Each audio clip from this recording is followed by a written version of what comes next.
Hi everyone, welcome back to my channel and to my farm here in Asturias in the north of Spain.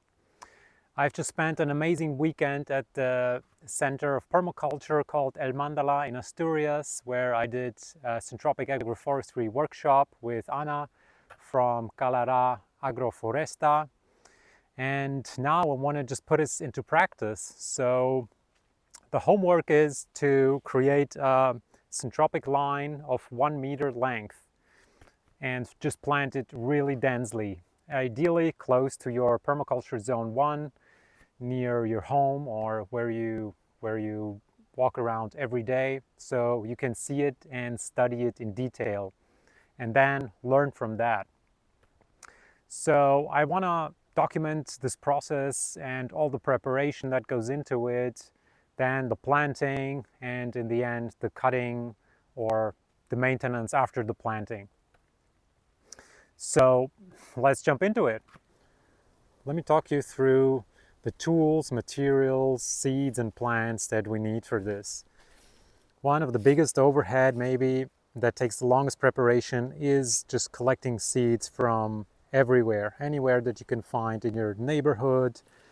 Organic residues from fruits that you eat, like avocados, and trees that you have in your neighborhood, shrubs, anything that you can really get your hands on that can create diversity in your forest garden is great.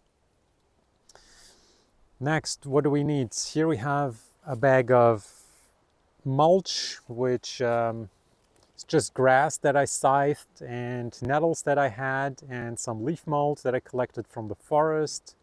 We're going to use that later to cover everything. And really, you can use anything that you have. Also, if you have wood chips that you have lying around, you can use that, which is great. In that case, wood is great if you have anything like fallen dry sticks of different sizes. You can use that and cut them small with scissors or cutters. I'm gonna use this pile here that just came down from the tree. I have some cherry trunks that I've cut up the other year and that were lying around that I'm gonna use to create a border around the area that I'm planting, and I'm gonna dig them half in. And then these are the tools that we're gonna use. So here we have a hoe to get rid of the grass on top, then a pickaxe to loosen up the soil, which might be compacted here, and also same for this digging fork, is to fluffen up the soil so we can put the trees and the roots in it. In case I have some stones, I have this crowbar to pry out some stones, which is very likely, and then a shovel to dig some holes for the trees, and a little garden trowel, and this little weed trowel. And for my plants, what I have here, I still have a couple of these loquat trees in pots that I grew from seed. 1, 2, 3. Some geranium that was coming out. This is comfrey that I just dug up, and I'm gonna split those roots into several pieces so I can spread them out. This is sirs and ladies, I believe. A little raspberry that I dug up from my garden that I needed to transplant. Here's some cow patty that I found on the street on the way coming here that I picked up.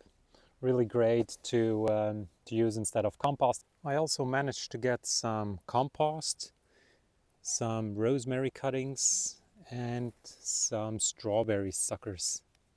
And then some snippers, garden scissors to make some cuttings of these trees, of these branches that I've collected, mostly from roadsides and also around my farm here.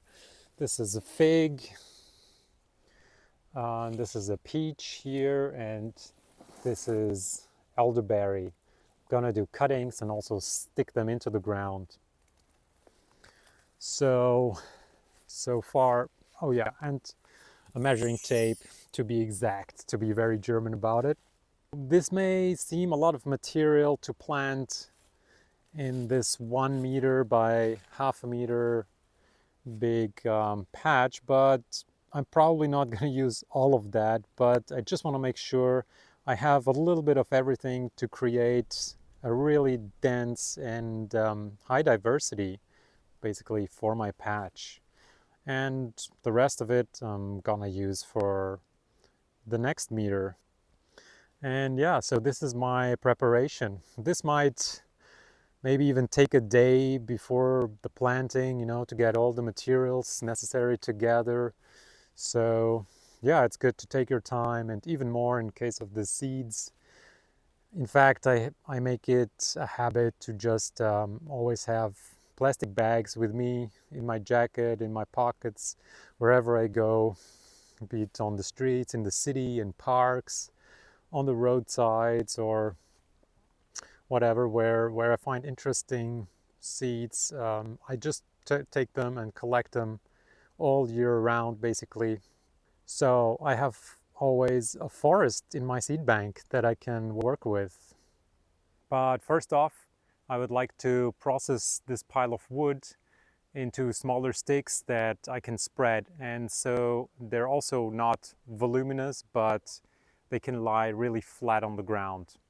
Tools that I find useful for this job is some big, heavy, strong pruning shears, maybe a small machete to cut the small twigs, a foldable pruning saw like this one,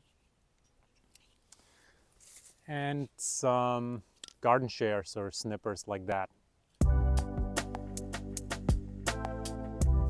See this branch, for example, how three-dimensional it is. So this means that if it's lying on the ground, these sticks on top, they're just gonna dry out and they're not gonna decompose. But this is what we want. We want it to decompose so that all the wood is touching the ground where it's moist, and that way it's gonna be digested by the fungi and it's gonna rot down way faster. So that's why we're doing all this cutting. Now, as for these big logs, as you can see, they have some side branches coming out here. I would like them to be also flat so that they're not sticking out in the bed and becoming a danger of tripping or getting hooked on them or something. And are really having good contact to the ground. Just like this, make sure they're nice and flat and are also lying nice and straight on the ground